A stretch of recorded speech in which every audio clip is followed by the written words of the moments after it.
que revelou Pelé, Ronaldo Nazário, Ronaldinho Gaúcho, hoje parece não conseguir mais criar gênios do futebol. O que aconteceu com o Brasil? Acabou o talento, ou o futebol mudou? Hoje você vai entender a real razão por trás disso.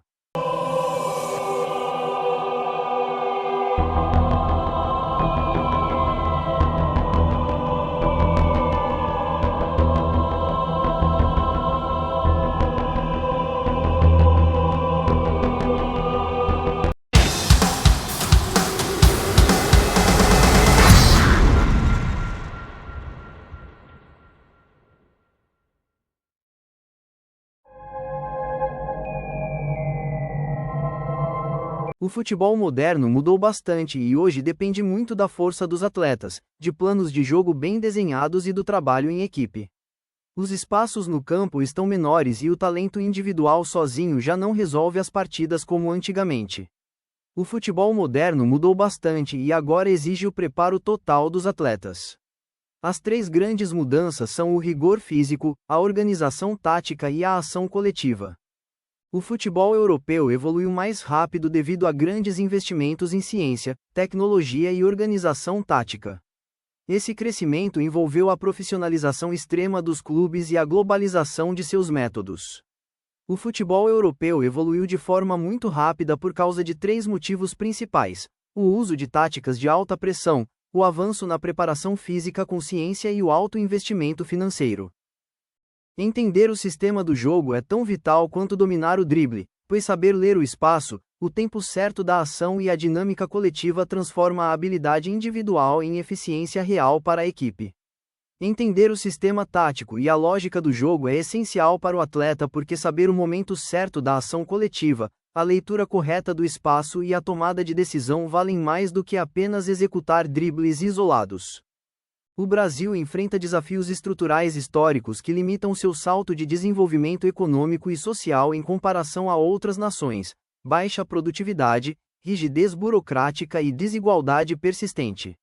O Brasil enfrenta grandes desafios estruturais que dificultam o seu avanço, destacando-se a baixa produtividade, o atraso educacional e a burocracia excessiva. Enquanto nações inovam rapidamente, o país sofre para acompanhar as transformações globais.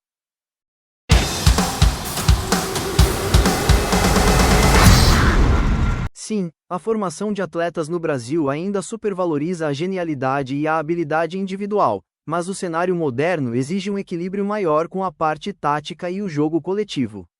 Sim, a base brasileira ainda prioriza muito o brilho individual, mas o futebol moderno exige equilíbrio entre técnica e coletivo. A discussão sobre a pouca disciplina tática no futebol brasileiro envolve o choque entre o talento focado no improviso individual e a exigência de rigor coletivo do esporte moderno. Esse cenário reflete-se na formação de atletas e na forma como o jogo é analisado e disputado no país. A discussão sobre a pouca disciplina tática no futebol brasileiro envolve o choque entre o talento baseado no improviso e a exigência de rigor coletivo moderno.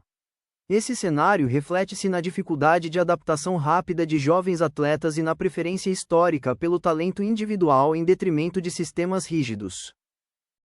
Fazer uma análise simples de uma partida de futebol exige focar em pontos diretos como a posse de bola, a movimentação dos jogadores e as chances de gol criadas por cada time. Estudar partidas de futebol com poucos recursos é possível analisando padrões básicos de ataque, defesa e o comportamento dos jogadores em campo. A fama de desatualizados dos treinadores brasileiros decorre da forte hegemonia de profissionais estrangeiros no g.globo.com, da resistência a conceitos táticos modernos e da dependência de gestões ultrapassadas de vestiário.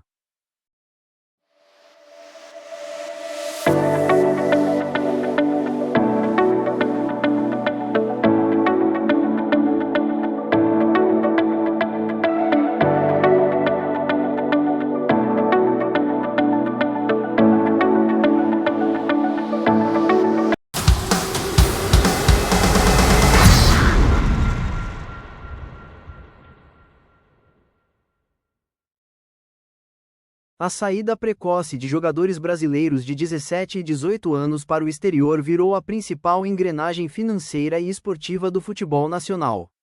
Amparados pelas regras da FIFA, os clubes europeus costumam acertar a compra dos atletas quando eles têm 16 ou 17 anos, mas a transferência física só ocorre obrigatoriamente assim que o jovem completa 18 anos. O Brasil tem uma cultura de cobrar muito os atletas, o que faz com que muitos craques não tenham o mesmo respeito ou carinho em sua própria terra que conquistam no exterior. Muitos jogadores brasileiros não viram ídolos no próprio país por causa da falta de paciência dos clubes, da saída precoce para a Europa e de uma relação fria com a torcida. Sim, os jogadores brasileiros se desenvolvem muito no exterior, principalmente na Europa, que recebe mais de 1,4 mil atletas do país em suas ligas. Essa saída precoce traz pontos positivos e negativos para a carreira dos atletas. Sim, muitos jogadores brasileiros se desenvolvem no exterior, onde encontram alta intensidade física, melhor infraestrutura e rápida adaptação europeia. O Brasil lidera o ranking mundial de exportação de atletas, com mais de 1.400 profissionais em ligas estrangeiras.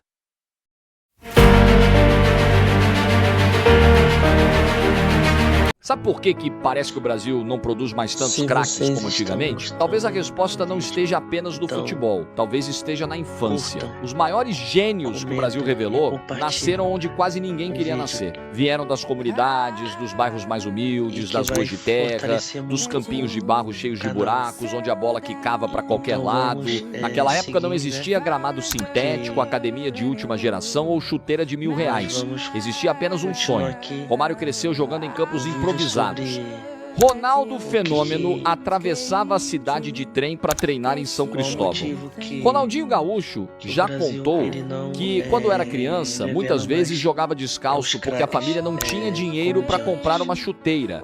E quem viveu essa época...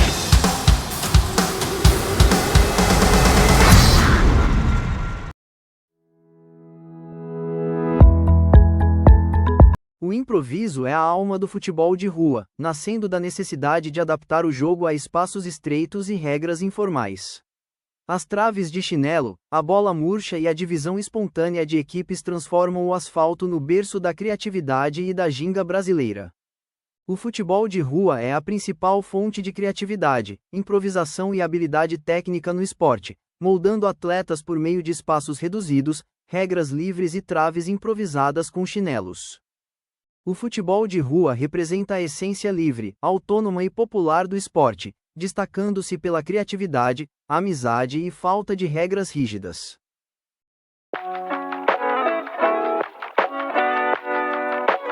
A diminuição de espaços para o futebol de rua ocorre principalmente devido ao crescimento das cidades, à especulação imobiliária e ao aumento do trânsito. O sumiço do futebol de rua ocorre principalmente devido ao crescimento das cidades, ao trânsito intenso e à falta de segurança. A transição das brincadeiras de rua para as telas reflete mudanças profundas na segurança urbana, na arquitetura das cidades e no avanço da tecnologia digital. Embora o futebol de rua tenha sido o berço dos maiores craques do país, o cenário atual transformou a rotina da infância. A prática do futebol de rua e espontâneo diminui devido à urbanização das cidades, à falta de segurança pública e ao crescimento de condomínios fechados com regras restritivas. O declínio do futebol espontâneo, aquele praticado livremente nas ruas, calçadas e terrenos baldios, ocorre devido à urbanização vertical das cidades, ao aumento da sensação de insegurança pública e à substituição de espaços livres por condomínios fechados ou áreas pagas.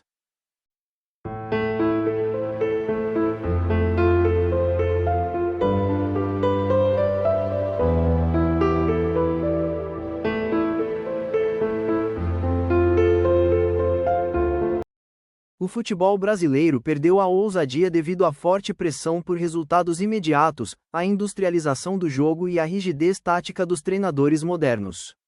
O futebol brasileiro perdeu a ousadia tradicional, priorizando o pragmatismo tático, a intensidade defensiva e o excesso de cautela nos últimos anos. O número de dribles no futebol brasileiro diminuiu por causa da prioridade dada à rigidez tática, à preparação física e ao medo de perder a bola. O número de dribles no futebol brasileiro diminuiu por causa da prioridade dada à tática rígida, à força física e ao risco reduzido de perder a bola no campo de defesa.